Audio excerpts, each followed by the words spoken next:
Yesterday, I was in a class with one of my students, and we were talking about this thing about starting a conversation in Portuguese, and also how we feel nervous when we want to say something, even if we know the person, it's our friend, but we still feel uncomfortable in talking with them in Portuguese.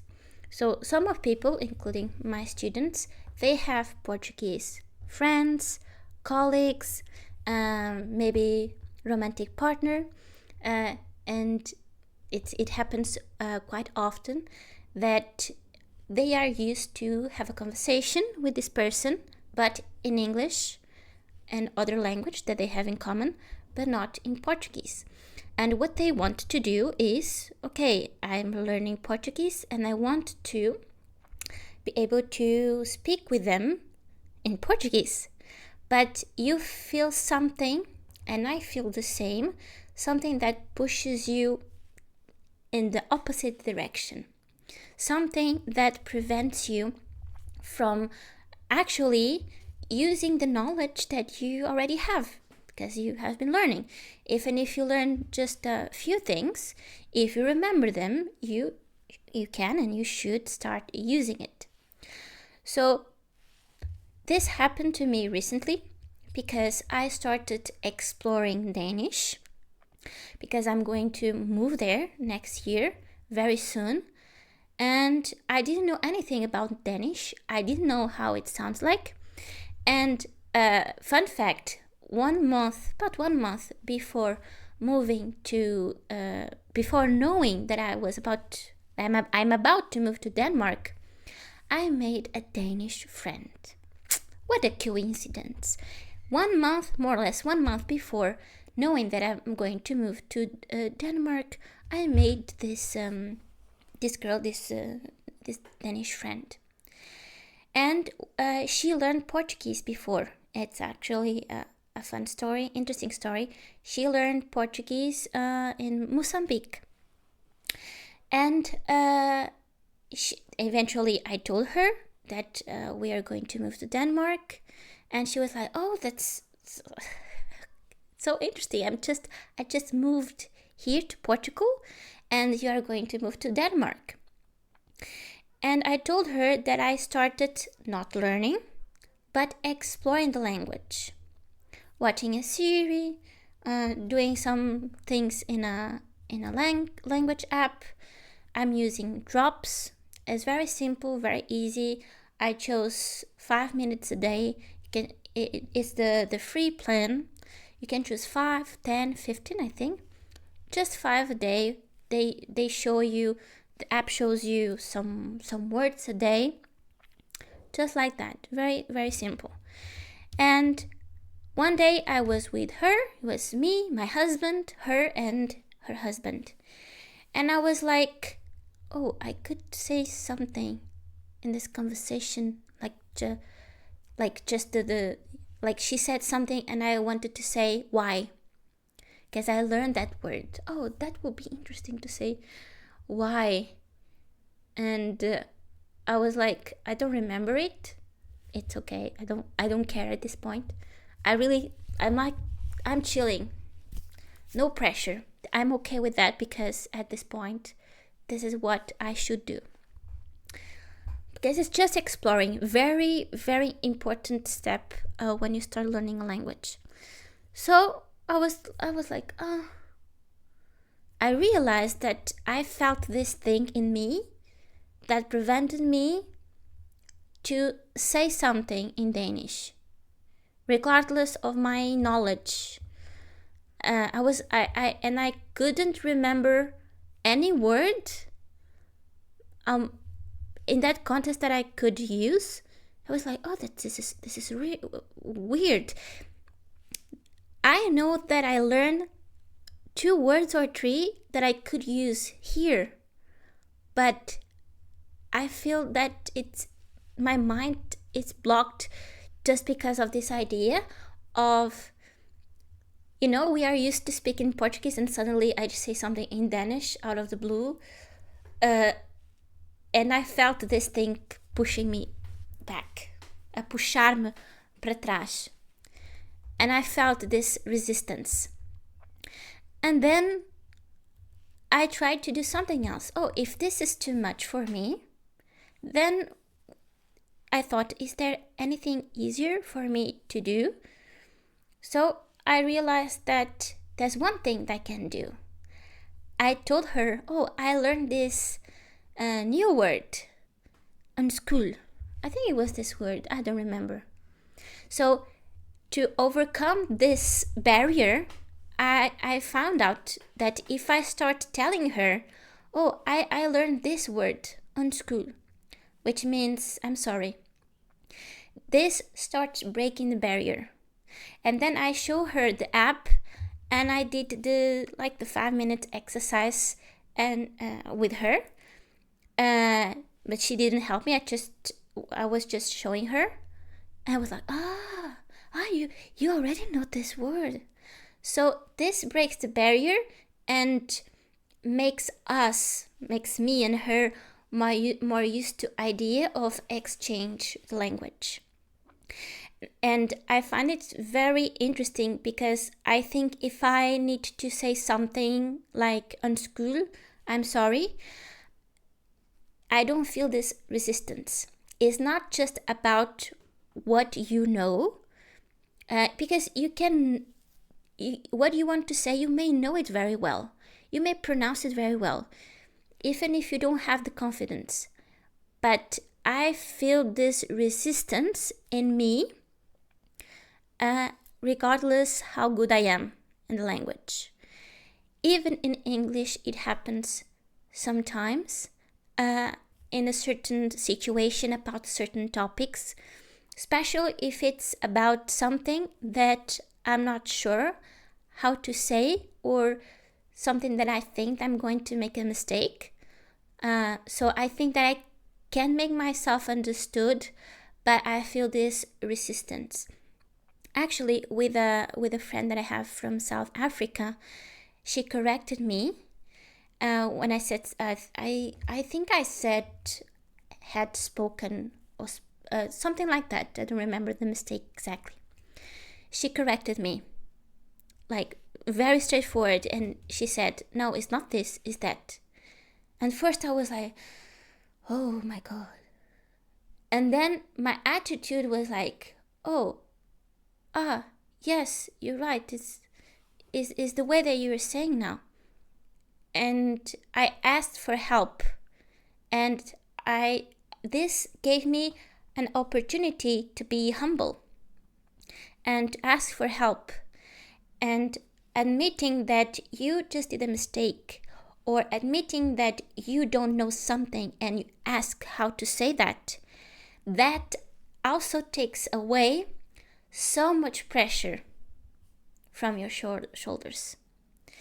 I remember being with an American friend, and in the conversation I wanted to talk about principal, like a school principal. And at that moment I got a question, because I didn't know if it's a principal from a private school, if the name is the same. Could be different, but I'm not sure. So at that moment I had that question, and I stopped what I was saying, and I asked her, sorry, I didn't say sorry. I stopped and I said, the principal for a private school is also principal?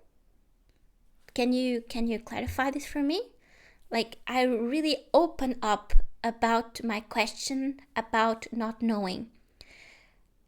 Because in the past, what I used to do is I'm going to say this, and I'm going to, if I'm not sure, I will guess and I'll do my best. And I was like pretending that I knew it. Because in the past, the way I was taught, the way I thought was I need to speak English like a native speaker. I have to be perfect all the time, and I have to say every single thing absolutely perfectly. And that's why I freaked out in English, and I had so many issues, mental issues as well, because of this. So when I put myself out there and I open up about my questions and about not knowing, it's just a relief. And my friends, Americans from South Africa, from other countries, they are so supportive. And if I tell them that I don't know how to say something, that I'm struggling with something, what happens? Nothing bad happens. They just help me, and then I continue the conversation. We continue the conversation. So this is huge. It shouldn't be the secret, but because people underestimate the psychology of things, the emotional intelligence that we need to have, they think that they only will be able to achieve results if they do huge things, if they are perfect, if they study 2 hours a day every single day. Only that will give them the results that they want. But no, it's starting small, the way I'm doing, like just exploring. I'm eventually learning because of the app, but my goal is not to remember. It's just to, this word in Danish, this word in Portuguese. Okay, if I remember, okay. If I don't, okay. Same. The same. And I'm not rushing. So my advice for you is, do not rush. Do not put this pressure on yourself. Don't let other people's opinions have this pressure on you. Because sometimes native speakers say, oh, but you are in Portugal. You have to speak Portuguese. You have to learn. But what happens with people is that they may spend years here in Portugal. I know some cases. They took classes, they did so many things, but because this pressure and because of this lack of emotional intelligence, and also things related to the learning itself, they cannot speak. And this pressure that I had before, it stopped me from learning, from having good conversations, from connecting with people. And because I learned from this, now I'm going to do exactly the opposite to learn Danish. You may think that trying not to care, like, oh, I'm just doing something, I'm not trying to learn. You think that this is too small, but this is the power of small things. And if you haven't tried, so try it. That's the best way to know if something is true or not. You have to try. You need to prove to yourself if something works or not. If you have been studying Portuguese and you putting this pressure on you, investing so much and with this attitude, try to do the other way around. I remember being just by myself in a room with my books, with my water, with everything that I needed to study. And the moment I saw myself, like the second before, sitting down to study, I realized that I was shaking. I was nervous just to study. Can you imagine the pressure? What I was feeling was negative. It wasn't good and it wasn't healthy. I was nervous because I was about to study this language. I wanted to be good at this language so bad that this hurt my process and also my mental health. So be very careful with this. So my number one advice and my secret, and of course, as I document my process, you will see how it goes for me with Danish. As I document my process, this is something that I'm going to be doing here in this channel. You'll see how it goes and if it actually helps me learning Danish. So think about something small, something simple that you can do to remove this pressure and help you learn Portuguese. Don't overwhelm yourself. Learning a language can be overwhelming by itself because it's a whole new world. Think about your life in your native language. Imagine all of it, but in another language. So don't try to overachieve because what the end result may be exactly the opposite of what you want. And that's a sentence that I really, really love. I heard this sentence first in Portuguese, and it is like this. Sem pressa, mas sem perder tempo. Sem pressa, mas sem perder tempo. Without rushing, without being in a hurry, but without wasting time. Okay?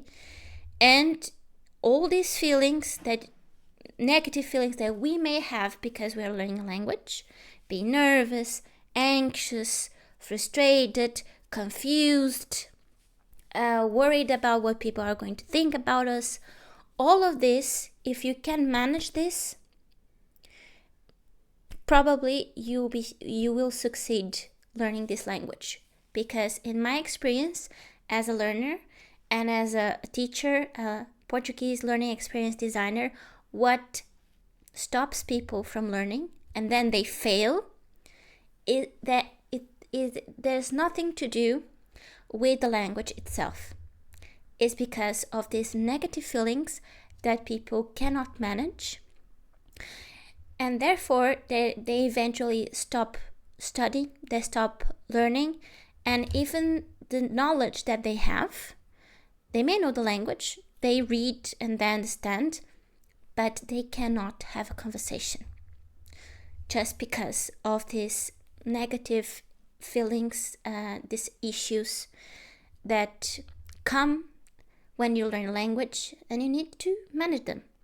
Okay, so to end this video, let me know in the comments what's the one thing, just one, small and simple thing that you're going to do to release the pressure and help you learn Portuguese.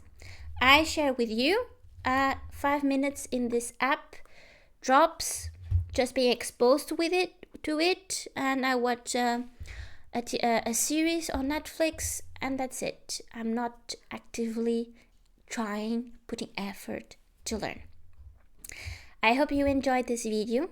Okay, I have more videos here in this channel because it's all about learning Portuguese the right way. I have other videos that I talk about these negative feelings that we need to manage. For example, when we make mistakes, the fear of making mistakes, fear of being judged. Of this, I will leave a video about it here. Don't forget to subscribe and turn on the notifications to receive the next videos. And I will see you the next one. Ciao, ciao!